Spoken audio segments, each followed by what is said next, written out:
Alam ko po na ang daming kalat ni Duterte, na hirap tayong linisin. Ang kadiliman noong panahon niya ay talaga namang nanunuot sa ating lipunan, parang mansa na napakahirap tanggalin.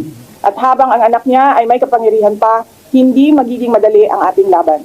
While VP Sara is in power, the threat of a full-blown Duterte comeback is still a very real and present danger. For one, they are supported by one major superpower, China.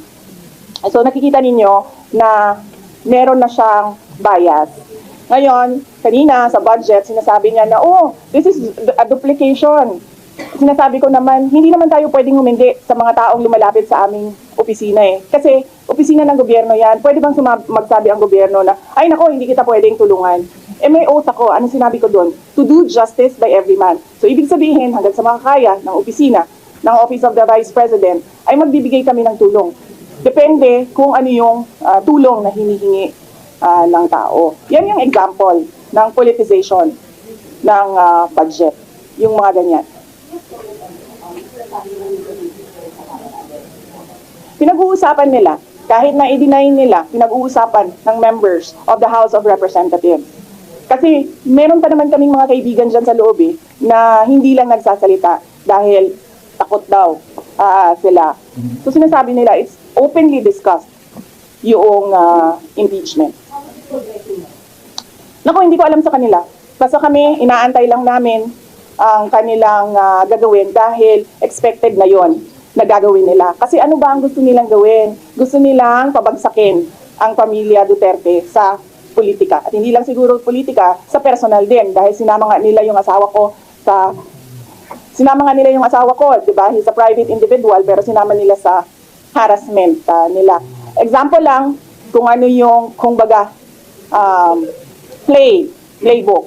Doon kay President Rodrigo Duterte, nakikita nyo, di ba, merong quad committee ng House of Representatives na iniimbestigahan yung kanyang mga desisyon noong siya ay Pangulo pa. Tapos meron tayong ICC na complaint against sa kanya. Tapos merong plunder cases na final against President Duterte. Tapos doon tayo papunta sa akin. Hinahabol-habol nila yung confidential funds. In fact, nung sinabi ko to express goodwill, sabi ko, at saka para hindi na tayo magkagulo, o sige na, we'll shoot blind sa projects namin. Huwag na natin gamitan ng confidential funds. Pwede pa rin naman yan, pero mas mahirap. Kasi you cannot purchase information, you cannot give rewards. Hindi mo mahahanap kung ano yung tinatarget mo sa security issues and peace and order. Tapos, itong impeachment na pinag-uusapan nila. Tapos narinig nyo, di ba? Anong play ni Castro?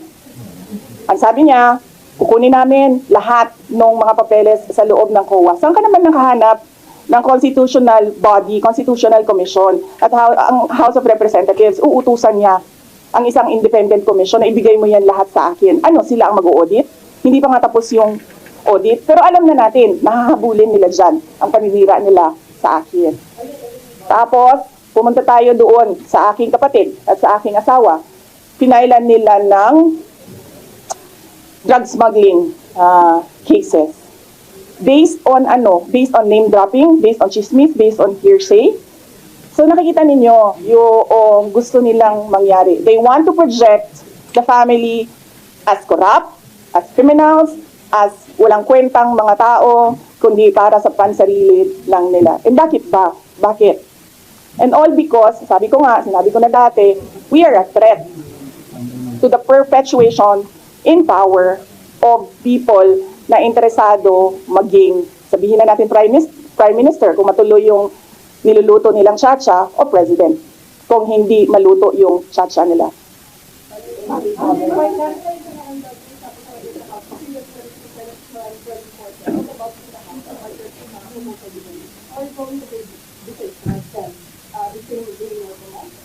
Depende ma'am sa tanong nila.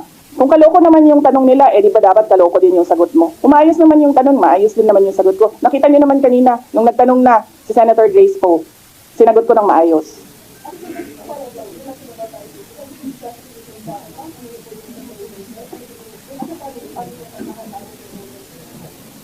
Sa amin po kasi, we put lines. Hindi po kami nagkikriss-cross ng problema namin. Tulad po ng sinabi ko, sa amin mag-asawa, Kung issue niya yon, ang drug smuggling siya lang ang magsasalita, siya ang mag-aasikaso. Yung issue ko sa confidential funds na tinitira, sa COA na hinahabol, sa impeachment na pinag-uusapan, sa akin din yon. Ganun din kami ni Pangulong Duterte. We have different set of lawyers for ICC. So iba yung nagtatrabaho para sa kanya, iba yung kinukonsulta ko para sa akin. Hindi. Hindi, I'm not at all bothered.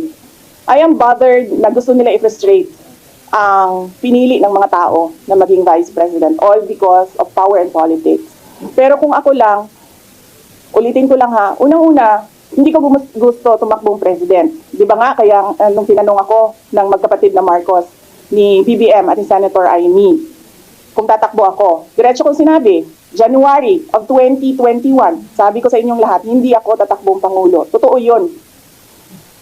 Tapos, hindi ako tatakbong Vice President. Kasi hindi naman napag-usapan yon before the deadline of filing of candidacy. Hindi napag-usapan ang pagiging Vice Presidente. Kaya tumakbo akong mayor. Kasi ano bang pangarap ko sa buhay?